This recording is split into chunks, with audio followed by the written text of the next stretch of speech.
Hello, everyone, and welcome to the weekly catch-up, a historic number 10.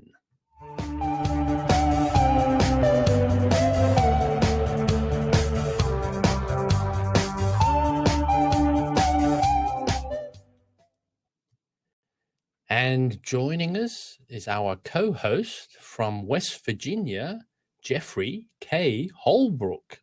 Let's get to the right buttons again. And here he is. Yay, here we are. Just the Good. camera a little bit. There we go. I didn't think I was going to get in this evening, but I did. Really? I managed to get there, yes. Sounds good.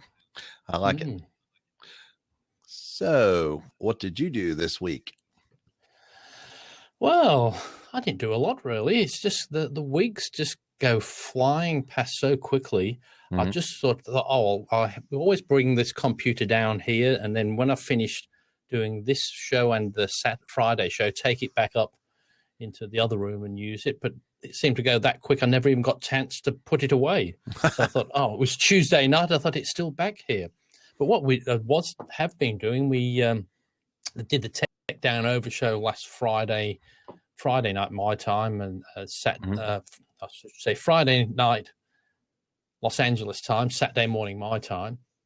And we had, I don't know if you've seen a YouTube channel with Curtis Judd on it? Yes, I have watched some of his stuff before, yeah. Yeah, well, we had Curtis Judd on. Cool. He's such a nice man, and one of our favorite subjects he was talking about, which is always audio. Oh, okay, yeah. So he did some great little, he does some great little videos on his YouTube channel. But one of the great things I'd picked up, which when I thought of it, it was quite straightforward, but I've never even thought of it myself. But when you're doing having a microphone on a boom mic just above the talent there, so and you want to have it in their face. Well, how they do the wide shots and how they get rid of it out of the shot. Oh, okay. And I never thought of how to do that. And so what you do is you film it with when you're talking to the person in there with it still in shot. And then when you finish, just say, hang on, just stand still just wait there for a second, remove the microphone altogether, film for 30 seconds, then you can composite round it. Ah, yeah. So as long as he has all kinds of practical tips for things that you think, well, that's a lot easier than I thought it was going to be.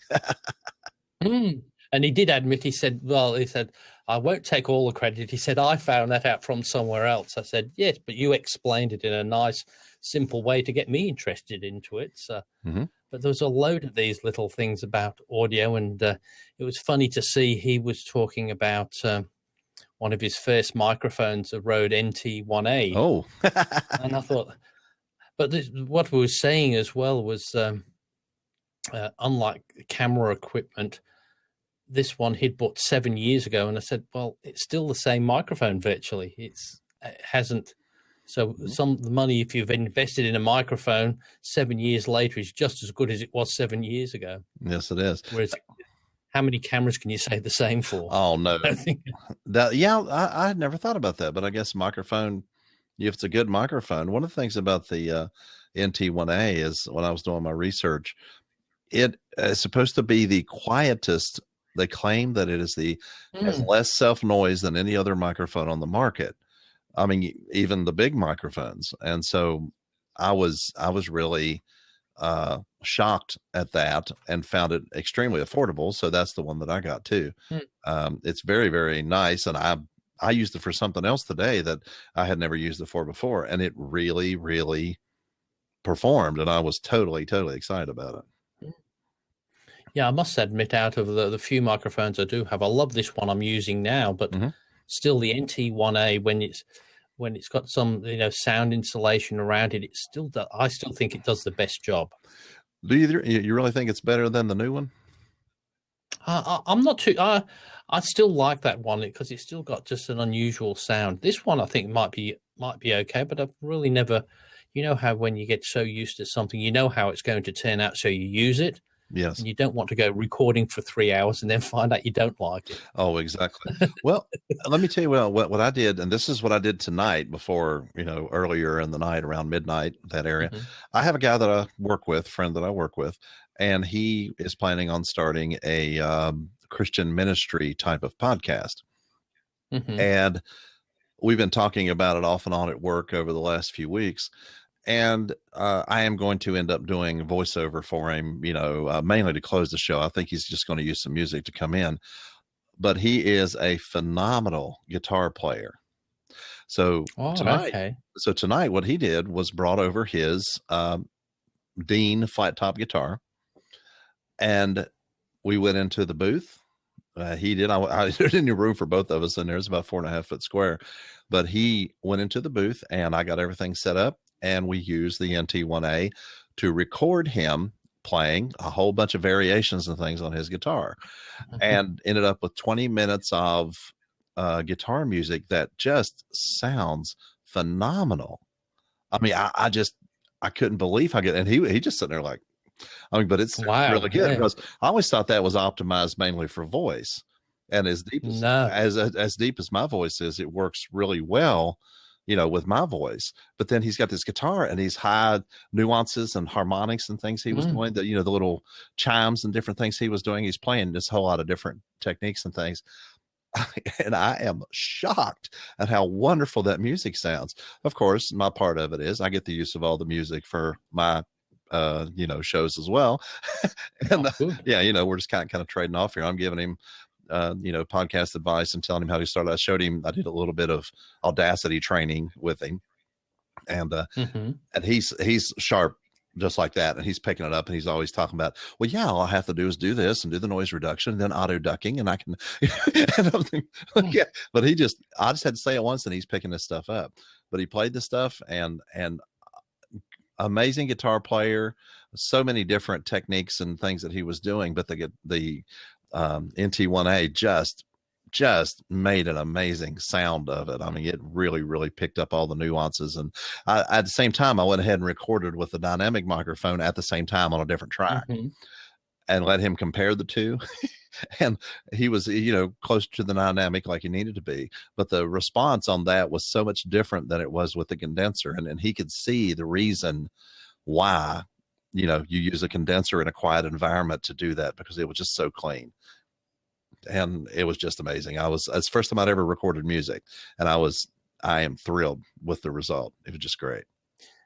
Yeah, because it's the sort of thing you always think, well, what we're doing with the microphones, you just think of them as for voice, but really the first thing that they've been designed for was instruments. And if you have a look on the Rode site, I think you type in the Rode NT1A, there's so many great recordings you can see or listen to of musical instruments, and it just does that. You must just get such a thrill if you can play a good instrument, just to record yourself like that, because we get excited by listening to our own voices when we record a good voiceover. But just imagine if you could do the music, and it's just not the sort of thing you can play to your friends, say, oh, well, listen to me talking to myself over here doing this. It's not as much as listen to this tune. So, but I'm glad he got a good recording out of it. That's great. I mean, it sounds really good, but I also, just for an experiment, put my Zoom H2N recorder in there in close proximity to that, and did a stereo recording of it. I haven't had a chance to listen to it yet, because like you say, we were doing this overnight. And so I have the mono recording through that turned out really amazing through the NT1A. And now I've heard and I've seen videos where people are recording just such music on the H2N onboard microphones.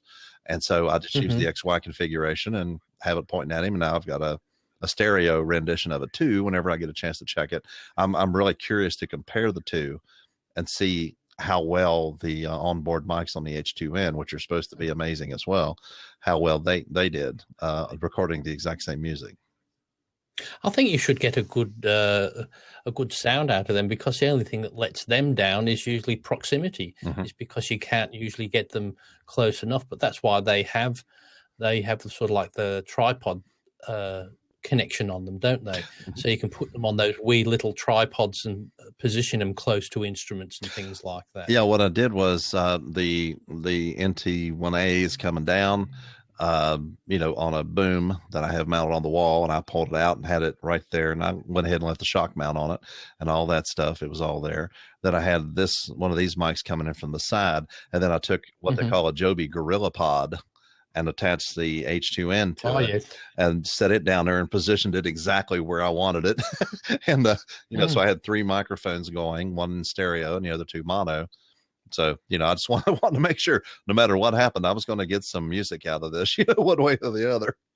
But and there's another good one I do. I have the Rode NT2, what's it? NTG2, I think it is, the shotgun mic. Oh yeah, shotgun, that'd be nice. And so that's really nice. And this is what Curtis was doing some good examples of as well. Was I'd been doing it for a little while, but I just thought that just seemed to be the right way to do it. But putting it on a microphone stand and having it above my head. But he was saying that a lot of people like to have it below, pointing upwards. And he just showed you how much better the sound was when you go from the top. When you go the top down rather than from the bottom up. I have seen that video. I was watching that. Whenever you have an environment that's not sound treated like the booth is back here and things like that, the shotgun mic cuts out way more even than dynamic mics do. And so it's really, really a good thing to do. In a quiet environment, though, just the nuances of those chiming and things he was doing on the guitar really picked up so well on the condenser mic. And the only thing I had going on it on the H5, which I was recording that into, was a low cut filter from about 98 hertz down, which that doesn't even affect my voice as deep as it is, but it keeps any kind of rumble in the area from coming through. And I just keep it on that categorically, no matter what I'm recording, because there's no voice down there. So you don't have to worry about it. And there's definitely no flat top guitar down there either, because it's higher than my voice is. But it was just amazingly beautiful. You just do not believe how clean it was. I know I keep saying that, but I'm just shocked. But that's why I think with the different mics like that NTG2, the shotgun, one of their things, they do give that a little bit deeper sound. So it depends on how it goes, how the sound you want to get out of it. It's like the NT1A just give just that nice crisp sort of sound, and that's the best way I can explain it. Yes. Whereas the shotgun just gives that little bit deeper. So the little bit deeper might be okay for some voiceover type thing, but you start sounding like a radio person, and you don't really want to be that in most voiceovers, because unless you're doing a radio spot. Yeah, well, a lot of times if you're just a matter of fact, a lot of people getting into voiceover from radio and podcasting, and they're trying to purge themselves of their radio voice, because it's just not the thing anymore, unless you're making fun of something, like you're exaggerating something, and here's the, I don't know, that old radio, Gary Owens on Ronan Martin's laughing, I was just going to mention it. I said, like, he always said, hello, and there I am. Yeah, he always has his ear, yes. He was always listening to himself and being the announcer and whatever he did. It was funny you mentioned. I was just about to mention laughing, but you mentioned the person's name, which I'd forgotten. Oh, okay. Yeah, but he's the epitome of the radio announcer guy, and I just remember seeing that when I was a kid, and it was great. But that just seems to be, they just want normal people now. They don't want people who are so radio announcery sounding. I mean, there's still some respect, I guess, for a good deep male voice, but they need real people for commercials. And like you say, you mentioned before, the e-learning modules. They just want somebody they can relate to. They don't need somebody who's, the booming voice of God, coming down on them. They're not looking for that. They're looking for a mortal that can tell them how to do this. And to people to speak how they normally speak. Yes. Like not to put, if they're going to say, oh, it is not going to work like that. Well, if you'd probably say it's not going to work. And so you'd say it like that rather than say it's not going to work like that. because people just they says, "Oh yeah, that's just somebody putting a voice on." And I'd listened to one of these voiceover people, and there was a few things that that really you listen to people and you think, "Oh, that's quite true," because a lot of people say, "What was it?" I say a customer service consultant says, "Well, no, it's not it's a customer service consultant. It's a." Mm-hmm. It's not a. It's just people try to make them. Maybe people try to make themselves sound nicer by saying a customer. It's a, and you say there's a lot of these different things, and you don't realize until you start doing it. And then people start speaking differently because they think it's correct. Like there was a woman on the radio here who phoned in on one of the radios and was complaining. He says, "Oh, I'm absolutely shocked at the appalling way people speak these days. I hear a lot of people saying often instead of often." And that's, well, it's often. It's a silent T, but I said, because she thought that that was a way that they thought it should be sounding, but it's not. That's incorrect. It's a silent T. There's a lot of stuff like that. You try your best to be as correct as you can, but one of the things that always bothered me, some people say, like when they're talking about cooking, growing herbs in an herb garden, or some people say herbs. And I always said herbs, but then when it came down to it, I was saying, I've heard people saying that you respect, big national people, even on Food Network or whatever, herbs. And I'm like, well, what's correct? And it seemed like to me, I went somewhere and looked, and it said that either is correct. It's okay. But herbs is what it sounds like, but I know, but as long as I've known, if it's an American, it's herbs. Yeah, it's the way you say it. It's just the way it is. And if you're doing a voiceover for an American thing, you would not say herbs unless they wanted you to say it with your accent. But if you were saying it as an American, it would stand out. If you say, well, like we said the other week, what was it? Like you would say on an American thing, that's his niche. That's what you would say. But if you said niche, you'd say you'd think you was either Canadian or Australian or but not North American. No, right. Because it's just you just got to get used to what you say in a particular area. Right now, all the podcasts on podcasting are constantly saying both every time they say that. They say, well, yes, I've heard them lately. Constantly. I mean, it's kind of like, well, whatever your niche or niche is, then, I mean, that's what everyone is saying, because it's not like they're going to offend somebody. By now, I think a year or so later, after everybody started doing it, I'm guessing that however you say it, people will get it.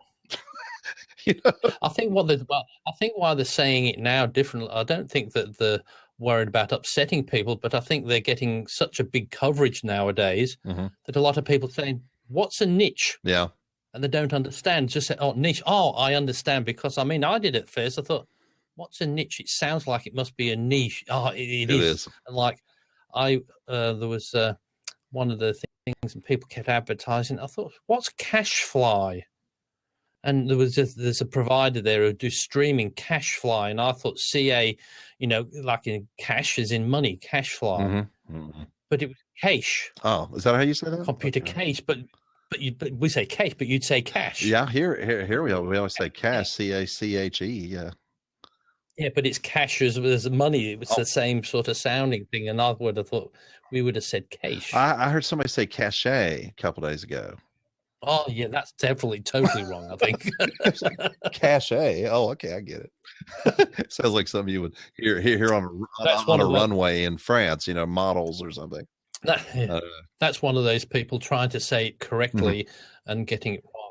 And the thing is, what I get, it's one of some of these words that if you say correctly, I sound like the idiot. Oh, now because. Like when I say the word asterisk, everybody says asterisk, really? And I'm sounding like the idiot now. You listen to most people, and they'll say it on the television, on the radio. Really? They say Asterix, and I said, well, no, that's like the cartoon Asterix and Obelix. It's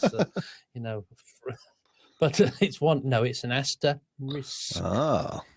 But it's one of those things that it's been said so wrong so many times that the people who say it right, that people laugh at them now. So. Oh, exactly. But I just hear it I hear it all the time. Well, sorry about that. Getting back to herb here in West Virginia. One of the things that grows the best around here is what people call herb, which is marijuana. Herb. Oh, is it? So is if you say, well, yeah, I went out and got me some herb yesterday, that means marijuana.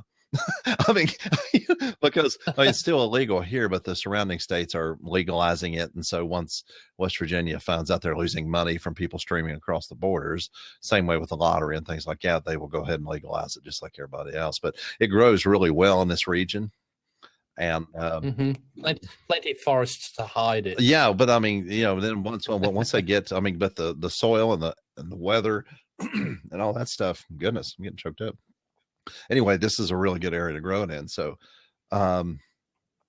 if they don't legalize it, whenever the surrounding states, they can grow it just as well do. Everybody will just go across the border and get it, I guess. I had a friend at work ask me the other day, if it was legalized here, would I try it? Because I've never done any drugs or anything that wasn't prescribed to me. And I told him, I said, no, I'm not even the least curious about it. And the main reason now, if for medicinal purposes, if it was prescribed, of course, but I can't imagine smoking anything. I mean, I've never smoked and I just can't imagine smoking anything. I have never taken any medication or anything, or even drank to the point to where I was to alter my mood or to alter the way I felt. I've never ingested anything for that purpose. I'm 52. It's not likely that I'm going to start doing that now. I don't. I mean, again, I wasn't indignant about it. I just thought about it.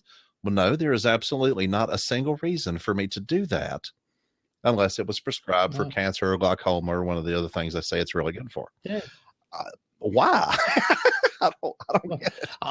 I'm exactly the same. It's, the same thing with alcohol. When I was much younger, I tried it, alcohol, but I never smoked marijuana or anything, but you try alcohol and it didn't make me feel any different. So I thought, well, what's the point? I thought you might get a bit woozy in that, and I never particularly liked it. So I never went on with it. But it's a bit like you said, why would you just start smoking marijuana when you've never even smoked a cigarette? It's silly. Why you wouldn't? And it's even that with cigarettes, it's silly how people ever start. And this is coming from an ex-smoker, because it's hard to smoke. You have to really cough and splutter. It's not the easiest habit to take. Well, they've changed a lot of the rules around municipalities and definitely the federal government. You're not allowed to smoke inside buildings now. They started documenting secondhand smoke things like that. So I work at, a government building for the Postal Service, and people are not allowed to smoke inside the building. And you just see them outside when it's like 10 degrees out there. And it's like, whoa, and it's just freezing them really bad. And yet they've got to get that smoke in. And I mean, it's really sad. But now I know a lot of people, a lot of older folks that are my age and older, they started smoking when they were in the military. And the reason why was because, some of the rations, if they were in combat, the rations a lot of times would provide the cigarettes in them. And I know during World War II, this was huge. They would actually make everybody stand at attention. And then they would say, smoke them if you got them. And people who smoked did not have to stand at attention during that period of time. So people, so you'd have a cigarette. So people started smoking to keep from having to stand at attention while other people were standing off to the side smoking. And so it was basically coercion by the government, I guess. But it was a universal habit that they would do, is make people stand at attention unless they smoked. And then they would let them smoke. And of course, everybody had to stand at attention sometimes, but there were times whenever they had to continue if they didn't smoke. So they would start smoking. And that's what got them started back when they were in the service. So, well, I had something that was back in World War II. One of Winston Churchill's main things was to it was just as important for him to get the cigarettes over to the troops than anything else. He made a big point. He said, if they haven't got the cigarettes, they've got nothing to live for. Right. They said you give them the cigarettes and that they'll keep going. That's just they've just got their bit of home or whatever. It just relaxes them. That's what they said, and it was quite thing for somebody to just think like that. Well, how would you ever come up with an idea like that? But how times have changed. Well, no, exactly. Now, tea is considered an instant vacation. I enjoy tea, hot tea. Unlike most Americans, I think iced tea is just awful. No, my wife, my wife loves it. Tea is supposed to be hot. World. I'm an American who thinks tea is supposed to be hot. Okay. But anyway, I like tea, and it's just a quiet, the smell of it, the drink, you're just sipping it and everything like that. And I can see how Britain ran the world there for a long time simply because of their tea. I really think that's what it was, because you can relax, take a little vacation, and then go out and run things, But so there's a famous Boston Tea Parties. Yes, it was the tax on tea. Everybody got upset about the new taxes that had been imposed on tea, and so they dressed up like Native Americans and threw all the tea overboard. Yeah, and so they were pretty upset about taxes. Yes, this all comes from how we get round to I don't know how we got onto this subject. I think it was because of your luscious marijuana patch growing in the backyard. We're talking about herb. Herb. I was meant to say there was something on the telly, years back, and there was this fellow interviewing this fellow, and he was saying he just couldn't understand what he was saying, and he said, "What's wrong?" He said, "What do you like?" He said, "Well, I've got a horrible life." What, you have a horrible life? Yes, a horrible life. And he just couldn't understand what he was trying to say. Was he's used this shampoo called Herbal Life. I've seen it. but it was ever so funny. This why is your life so horrible? And he said, "No, it's a horrible life." Herbal Life, and I always remember that, because I thought, but it's those sort of words that get, like, one of my words that I do detest. Well, not detest, but I just don't know how you guys get it from there. I think we've said it before. Is when you solder something. Oh yeah, solder. Yeah, it's solder. You say solder. Yeah, and I thought, but it's with a silent L. I don't know, but they're the sort of things I don't understand. But I suppose it's like often. Each country, often that. But I mean, that's supposed to have the silent silent T, but there's no silent L in solder. No, I don't think there is. I just wonder who came up with that. Until I saw it spelled, I thought it was SODDER. Yeah, that's what I thought. Because then because I've always seen from Radio Shack from years, you buy a soldering iron, because you used to do that and do your own little soldering bits and pieces on that. But anyway, it would be so boring. Everybody says different things, and I've been over the years learning German a lot, and it's amazing how a lot of the English words are the German words as well. Like for the way we spell knee. With a silent K, don't we? A knee, yeah. But they don't. That's how they say knee, and then they say a knuckle. Yeah, that's where it comes from. But we just put a silent K on it. They say knee and knuckle. Oh. And a foot knuckle is an ankle. Oh. A foot knuckle is an ankle. A foot knuckle, but it makes sense, really. Well, but the German language is really it's quite good to understand, because a lot of the words are just what they mean. Like, what do you think? Escalator. What is an escalator? It's a moving staircase in English. Yeah, in German it's like a Rolltreppe, which means rolling stairs. Rolling stairs. Rolling steps. Well, that makes sense. And I mean, so you can't get that wrong. But when you say an escalator, if you didn't know it was these rolling stairs, well, what escalate? And like an elevator. an elevator. In German, it's a was it a Fahrstuhl or an Aufzug? A Fahrstuhl is a traveling seat, because in years gone by, they used to sit in them in the corner, and or an Aufzug is a pull up. Okay, so they just describe these things exactly as a see. Another thing that about the English language, especially in America, it's even worse, is the fact that there was.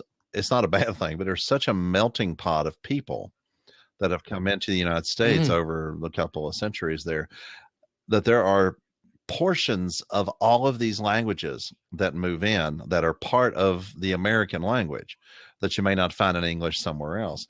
And so, and it's not just food either. It's like plenty of other things that are just part of our everyday life. And we just use them and don't even think about it not being English, but it does have some other origin than, the English or the Queen's English that we started with, and then we've just perverted it all to pieces. And so it's just the way it all goes. But I mean, it's like a lot of things we use from day to day. That electronics company, Blaupunkt. Do you know what that? The German, but it's the Blaupunkt will do all the electronics for car audios and hi-fi equipment. Well, we use that every day, but that's just translation is blue dot. It has a blue dot on it. So, and Schwarzkopf shampoo. Schwarzkopf was a general shampoo around here. Yeah, Schwarzkopf, but Schwarzkopf is just blackhead, and it's just got a picture of a blackhead on the shampoo bottle. But it's the sort of thing it slips in, and like we do with all sorts, like French words and that, don't we? We say them every day, but they'll say, well, what's that in French? Well, that's what it is in French.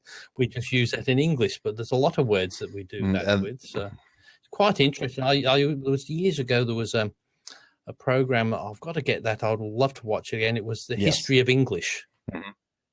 And it was going around all the countries, and it ended up in one of the hillbilly country up in the mountains somewhere in America. And they were speaking, you could not understand a word they were saying. They had their own sort of dialect of English, and they had to have subtitles. And they're just showing you how it got to that stage and all around the world. And it was just quite amazing that it still all came from the same sort of same base language. Normally, whenever they show hillbillies or illiterate people, they usually will portray West Virginians. No, honestly, in the United States, if something's produced in California or New York, anytime they show West Virginians, you begin to hear that dobro going, dun dun dun dun, all that stuff going on in the background. Oh, yeah. And so, and then people just can't speak, and it's the same thing. Sometimes down the Ozarks that happens too, down in Arkansas, places like that. But the number one hillbilly state, where they really make fun of people living in the hills and being illiterate and being, just kind of completely uneducated, are usually in West Virginia. And it's just kind of a national stereotype. That came from the Hatfields and McCoys feud. Back in the early 1900s. And what happened was whenever this happened, they were shooting. One family was in Kentucky, the other was in West Virginia, and they were killing each other off. The families were. But what happened was there were newspaper people in all of the major cities in the United States that never traveled to West Virginia once, but started making up these fantastical stories about interbred monsters and all kinds of stuff like that, because it sold a lot of newspapers. And so people to this day still believe those stories about West Virginians. A lot of people do. Met a guy from Ohio who was related to my wife's best friend at a wedding. He came in and he came over to me, and I'd met him before, and he came over to me and he said, "Hey, won't you tell me where the nearest mall is? I want to go see some West Virginians without any teeth." And this was at her wedding. Oh. And I said, "Well, there's a mall right up the road here, but most of those people are imports because it's close enough to the state border. But if you want to see people without any teeth, go to a local bar And you might see some people without any teeth. The only problem is if you go in there talking like that, you won't keep your teeth very long. I was just going to say, if you're talking like that, if they haven't got any teeth, you'll be the one who won't have any teeth left. I know, because but it's. I mean, I just can't understand the cheek of some people, because some people think that sort of thing's funny, but as I said, it gets to a point where funny becomes just it's just ridiculous, isn't it? Well, like you say, we're used to the stereotype, and some people are kind of indignant about it. But it's really surprising how people, when they talk to me, sometimes are just shocked when they find out that I can speak, reasonably articulately, and I'm not, living in a hole somewhere with a straw hat and, okay, I might chew on a piece of hay, but it's that I can actually function in polite society. They're really honestly surprised because of the stereotype that exists. So, I mean, people, that's right as well, but people speak differently in different parts, and the things like the Scottish, I don't know if you've noticed the Scottish, but no matter where they are or how long they've been away, like if there's a family or friends come round, all of a sudden you say, who is that person? Because they switch back to their, I don't know, and they really go back into because I don't know whether it seemed like a bit of an insult to their relatives if they don't speak like they used to do, but it seems to be, or else it's just an automatic thing in the brain that just switches over so they can understand them better.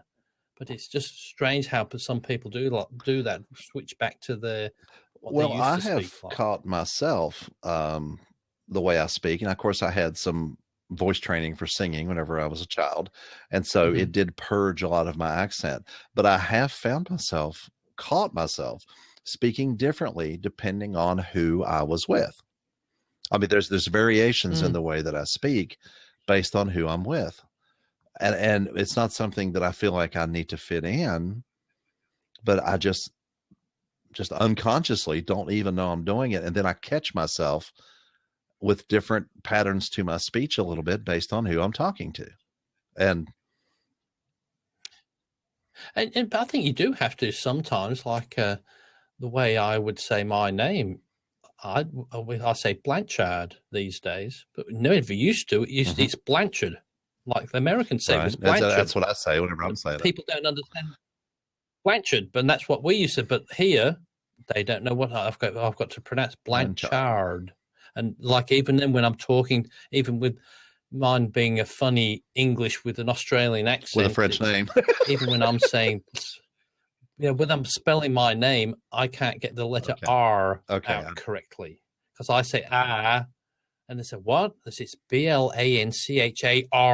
I have to put the R like the American, and then people can understand because it's just strange. It's one of those things that really gets me with mine because I have to say Blanchard because if I say people say what's that I've got to really pronounce it because we do. I think we said the other week we tend to drop the R's off the end of all the words where it's got an R. Like so I say instead of R. Yeah. But it's I'm just trying to think what it is. Whatever, wherever. We put an A on the end. Wherever, whatever. However, instead of however, we don't say, and that's where the big difference between this accent and the American, I suppose, is because the Americans pronounce all the R's correctly. Well, correctly, depending on where you're from, I guess. But one of the things that always shocked me was how Roger Moore, when it's time to say then he says For instance, like there's on one of the Bond movies, there's a ship called the Triana, and he says Trianer. So every time there's an sound, he says But I mean, he's in the movies I've ever seen him in, he always does that. It's just the way he pronounces it, and so, but he does have the whatever, that you would expect. But then he says for the sound. And, that's interesting too. I find out all those different things like that kind of intriguing at times. It must be hard, but for these real top actors, because everybody will have their own opinion of what it should sound like. And about especially these days when they're spending hundreds of millions of dollars on the film, so you say it's like watching somebody learning to play golf. Bend your knees, turn this, twist that, and they're all how do you? And like they're going to say, wait. And so then I'm not going to be sounding a bit like I'm supposed to. Everybody, oh no, you can't say you've got to say R. So I'll say hello R G O you, and I'll sound really strange because I'm trying to say everything differently than that. But I've got a lot of respect for actors after just doing little bits with voiceover things and just learning a script and even trying to get it right when I'm reading the script. And the actors on the screen can do these big dialogues without getting it wrong while the camera's on them and they've just memorized them. But I suppose they do have the privilege of they've got weeks and weeks of just that's their job, is just to sit there, rehearse, practice and that. And they spend the whole year doing the film, don't they? They don't have to do it in a few hours. Which makes it a little easier. There was a show here in the United States in the 90s called The Nanny. And yes, Charles Shaughnessy, the guy that played, her boss and later her husband. But anyway, and of course the butler. Okay. Well, they were getting fan mail saying that Charles Shaughnessy needed to work on his accent and do it properly the way the butler spoke. Like a true Englishman, like the guy that played the butler spoke. Yes. He needed to quit. He needed to quit letting his American accent come through. So what's funny is the Charles Shaughnessy, of course, is originally from England. It's English. He's an American citizen now. The butler is. No, he was from Arkansas. One of the hillbilly areas like them in West Virginia, And so he was from Arkansas, and they just thought he had the best accent, and that Charles Shaughnessy needed to work on his and stop letting his American accent come through. because he has an unusual accent, because he wasn't putting on an English accent. It was just a very nice American. Wasn't he the butler? I don't think he was trying to be. No. He was specifically affecting an English accent. But that's what I thought. I knew people had complained about that, but I know that was his proper voice. The other one, he wasn't. The guy from Arkansas. I've seen him in other movies, and I've seen him, in movies and things. There was The Hunt for Red October. He was in that movie, and he spoke with a standard. I was surprised to see him speaking with an American accent, and so when it came right down to it, he was actually trying to be the English butler, and evidently he pulled it off nicely because nobody could tell.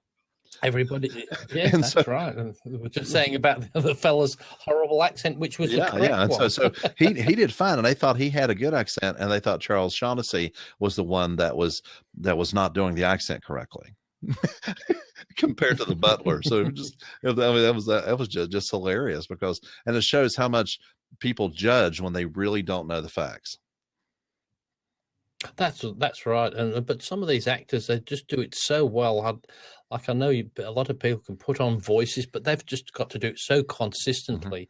And you see these actors that do it on a reoccurring basis between different films. And I thought, how do they remember to keep that same? I don't know if you were a fan of Doctor Who, the recent Doctor Who, but there was one of the David Tarrant, and he spoke with a really nice English accent.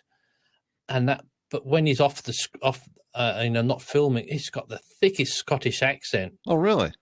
He just is, he's the thickest Scottish accent you would ever have, and that's how do people like that just do that? Because it might be easy if you just an English accent putting on another act, but Scottish, there's such a broad Scottish accent, and I didn't even know until I saw it off film one day, and that doesn't sound like him. But it's just a real thick Scottish accent. But I suppose that's why they do really good, because a lot of these stars you see in America, I've seen, they might be English, and like there was one on, I don't know if you watched The Good Wife. No, I didn't watch it, but I know what you're talking about. Yeah. But there was one of the lawyers, there's a few of the lawyers, but one of them in there, and I thought, gee, he does a good role and whatever in that. And then I was watching Downton Abbey, and he's one of the things that he's an English actor, and I thought, you just really get shocked when you see them and listen to them the way they really speak, or you say, well, which is real? Which is real? Well, you just don't know. Maybe a good American doing an English accent. Well, there was a show here that was a big hit show, and it was called House. Hugh Laurie was an Englishman that did the and he had his American accent as what you would expect. And I was shocked, like however many years later, to find out the guy was actually not from America. I was just shocked because I couldn't tell, Did you ever watch Blackadder? Seemed like to me I saw the Christmas episode. There was some type of Christmas special or something that I watched one time.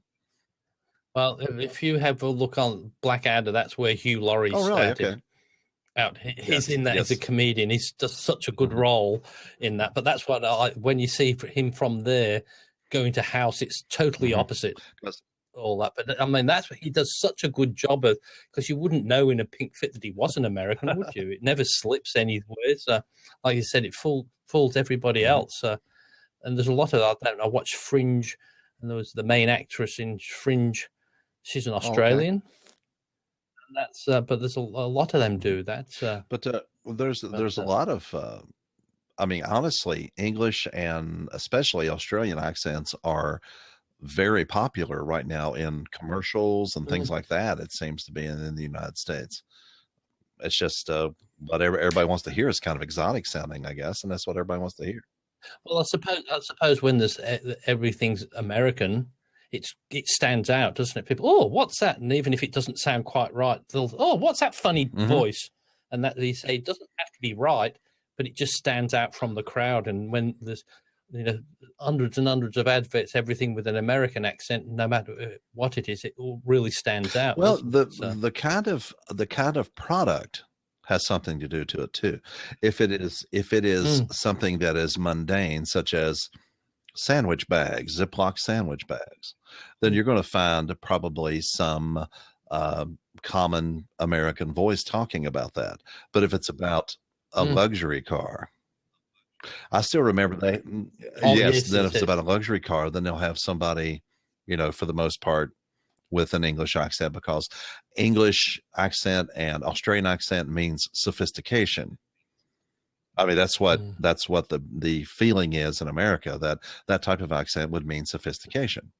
And so that is why they use them for these higher end products that people are trying to get. Now, if you hear somebody with that type of accent hawking something, like a carnival barker or something like that, then that's unusual, to hear a person with an English accent doing that. All the, like the used car commercial, the Sunday, we're going to be, like that. You don't hear the English accent doing that. That's always some guy a carnival worker or something you would expect. And quite often we still have an American accent doing that, because it's the sort of thing you hear when somebody come and go. I always remember when I got there, there was a Volkswagen advert in there, and it says, "Come on, we're having a great Farfignugan weekend." I remember the Farfignugan weekend, and I thought it was just for years until I started learning German. I thought it was a made-up word, Farfignugan. They used it in the. It's a pleasure to drive, Farfignugan. Okay. That's what it means. They several years ago, the advertisements here for Volkswagen in the United States started talking about the Farfignugan thing, and everybody was like, "Well, what's that?" And it was something that just caught everybody's attention, and they wondered what that was. But one of the things that's funny is it's not just the accent that changes things. There's a guy who's a podcaster, and he has done some voiceover work for some other things. And he speaks, he lives in Texas. He's a veteran. He has a veterans podcast, but he also is of Mexican descent. And so he can speak, Mexican Spanish very, very, I mean, he's totally fluent. And so he did some voiceover work for Mexican or Spanish language TV and some type of a conference that was happening. Mm-hmm. And one of the things he pointed out is you don't simply start speaking Spanish and that takes care of it. The style of how it's done is completely different. Such as, you know, there's these, hey, you know, I mean, there's this really excitement and hype that the Spanish language stuff had to have because that's what's expected. And if he did it the way an American would say it, just speaking Spanish, it would seem very dead to them. And so they want some, because the Spanish, yeah, you know. Because Spanish as well, it's a fast language as well. You can't say it like we would in English. Say, da, da, da. It just wouldn't work. You've got to say it with the speed that I love listening to the Spanish language because it just, I thought they do so well. They go on so quickly, but with such emotion. Like you said, you couldn't just translate. You might say the words, but half of the language is the way you say it. And but there's some changes that happen in American television too. Whenever the Japanese show Iron Chef started showing over here. Oh, okay. Yes. Well, then all of a sudden you started noticing those same dun dun dun, you know, type of things starting to happen in those type of American shows. And it's you know, it's funny to watch because whenever they did Iron Chef America, then they had exactly that same hype and that same feel to it, which was really hilarious. But anime cartoons have that type of a feel to them too, you know, the Japanese anime cartoons. And so it's just these big dramatic statements and people, you know, like samurai yelling and everything. And so, you know, it's that stereotype, but then you see some of it creeping over into American television with English shows that then start having that type of a feel to them. So it's really, really an interesting thing to watch how viral that certain things like that are, you know. We got Ray off. We got all round to this subject by talking about cigarettes and that, didn't we? I just meant to say we said about you saying like here as well, the banned advertising for cigarettes for many, many years ago. But we've gone to this strange thing, and now I think it's over 2 years now. You're not allowed to have the cigarette packets can only be green and can't have any pictures on it except pictures of rotting lungs on them and rotting teeth. Okay, so is that the brand name now? Rotting Lung Cigarettes. No, they can still have the brand, but they don't have the pretty pictures because they reckon that attracts people like the Marlboro pack. Yes, it might, but you don't. It's just all green, so you can't get swayed by marketing the buying that. They still have the brand, but they're all green. You can't buy any. So every cigarette is so green. It's been for 2 years. So what type of movement up, down, or sideways have you had on cigarettes consumption? No, it's going down definitely, and you're not even allowed to have they're not even allowed to see the cigarette packets. They've got to be behind shutters. So when people buy them, they can't see them. They've got to be under lock and key, and they're not allowed to see. Can't see through it. So I want a packet of these. Then they open, but you're not allowed to see them, so people can't see your cigarettes. Oh, I want a green pack of cigarettes. I want a pack of greens.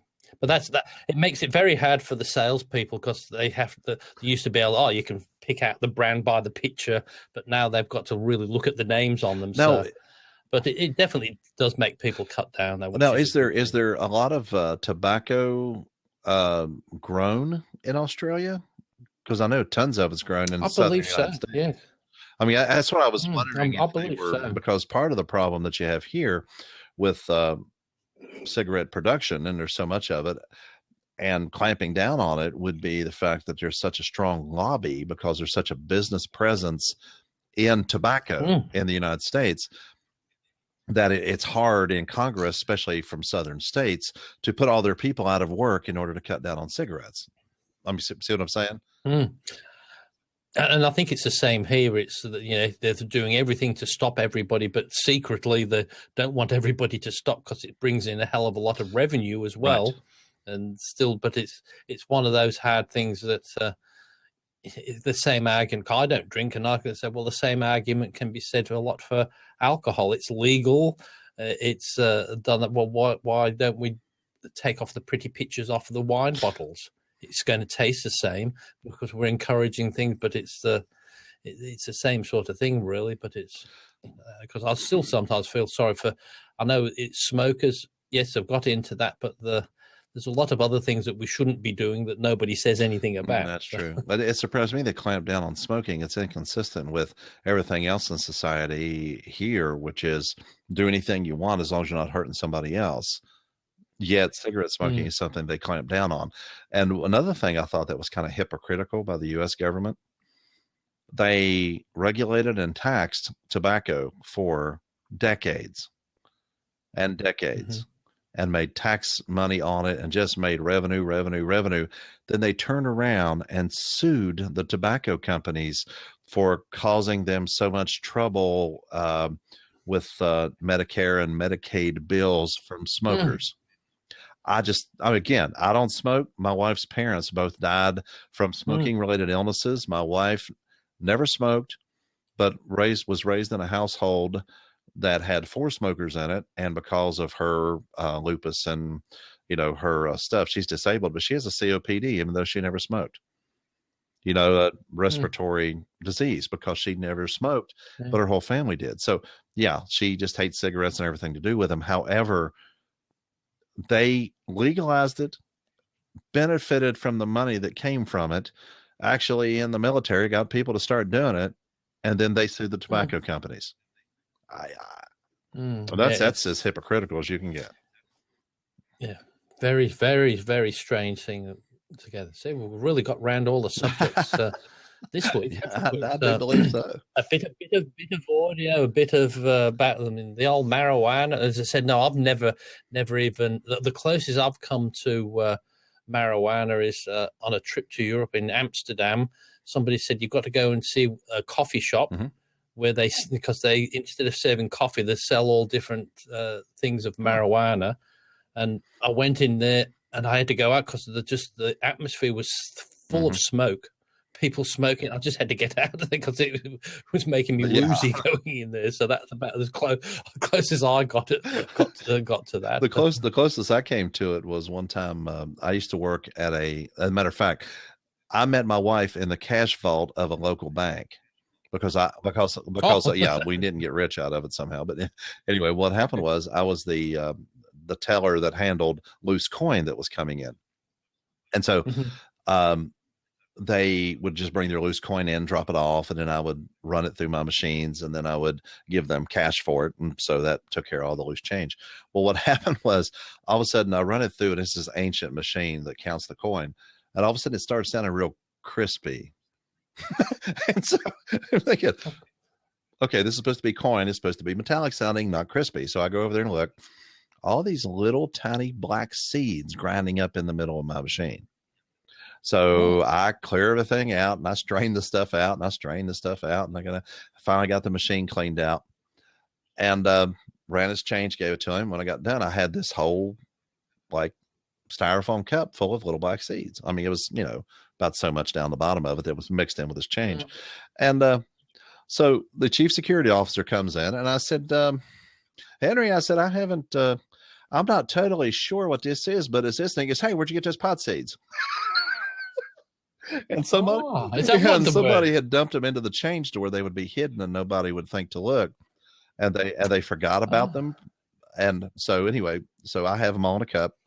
And the guy comes back to the window and they tell me, and I come over there and I give him his money. And I said, hey, also, there was these little black seeds down there too. Do you want it? And he was backing away. No, I'm good. Out the door he goes.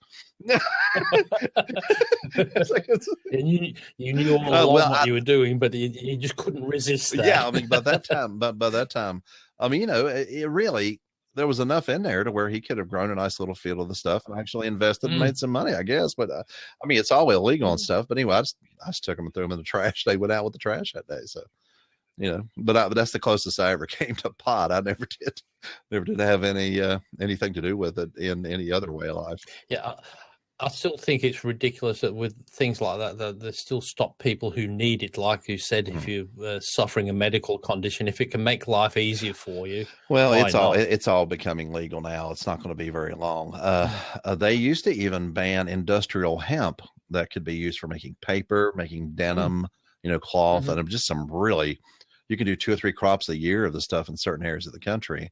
And it keeps you from cutting down trees to make paper. And it's just the fibers are supposed to be really good. It's what they used to make rigging on ships with back in the good old days, like hemp rope, that's what they made it out of. So yeah, and they even had that outlawed for the longest period of time. Somebody told me a couple of years ago or something like that, they made it legal again. But you can't even smoke the industrial grade of it. It doesn't have enough of that funny little DH something or another chemical in it that, gives you the buzz, or whatever it does. So no. It doesn't. Well, so I was a long time smoker, but been a non-smoker for 18 years, so I think I'm over it now anyway. So, oops, I can see there we go. The signs come up again. That's it there. So it's gone on. So that's on the 60-minute mark. So I can't hear it on my end. So I can just see it happening on there. So, well, next week we've got a break, haven't we? Because it's the 4th of July one weekend. No, actually, it's the 22nd. So a week from now would be. No, I believe that's 2 weeks from now, isn't it? I think last week I said it was next week. Let me look at my calendar. Next week, yeah. So it's not because I thought it was. No, it's 2 29th, weeks. and then it would be. Yeah, and then because I thought so the 6th would be. So it's not. I'm wrong. I'm wrong. Last week I told you one more, and then so we will be next week if you're available. Okay, yep, that's fine. Yes, because I thought, geez, you're getting prepared for the 4th of July very quickly. We just thought we'd have a fortnight celebration or something. That's right. Yes. I think this is a good idea, putting this on, so I know exactly when we've got to our 60 No, that's minutes perfect. Well, that's perfect. I love it. Anyway, well, I better, before it finishes off, so we'll close off for now officially, and then I'll chop that off for the recording. So thank you for all the people who joined us in the chat room. Every single one of them. Jeff and Jeff, that's all the ones. So, and we'll see you all next week. So bye for now. See ya.